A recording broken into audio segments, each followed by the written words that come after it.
আর সেই জামাত তাদের এখন পাখা গাজাইছে। তারা ক্ষমতায় আসতে না আসতেই, তারা বিরোধী দলে বসতে না বসতেই তারা জাতীয় পার্টিকে ব্যান করার জন্য চক্রান্ত ষড়যন্ত্র করে যায়। তাই বলবো, এই মোনাফেকদের সাথে কেউ নেই, মোনাফেকদের সাথে জনগণ নাই। আর আপনারা আরেকটা জিনিস শেষ কথা বলতে চাই, যে এই জামাত মানে ইসলাম এটা কিন্তু বলে নাই। এই যে 364টা না কয়টা আলেম জানে বিবৃতি দিছিল যে জামাত মানেই কিন্তু ইসলাম নয়, আপনারা কেউ জামাতকে ভোট দেবেন না। আর এই জামাত মুনাফিকের দলে আপনারা কেউ বিভ্রান্ত হবেন না, এদের ডাকে কেউ সাড়া দেবেন না। কাজে এরা যখন বুঝতে পারছে, এরা কিন্তু নির্বাচনের 2 মাস আগে তারা লন্ডনে গিয়ে শেখ হাসিনার পা ধরে বিরোধী দলে বসার জন্য তারা কিন্তু একটা শখ সাজিয়ে বাংলাদেশে এসে একটা মানুষকে ভোট দিছে। যে ভোটটা দেখাইছে কিন্তু ভোট হয়েছে, প্রকৃততে এই ভোট হয় নাই।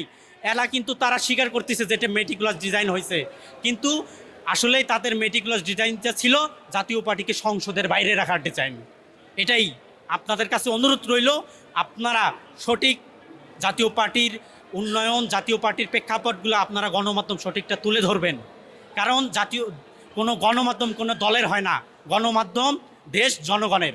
কাজে গণমাধ্যম সবসময় সত্য প্রকাশে অটুট থাকবে, আমার এটা বিশ্বাস রইল।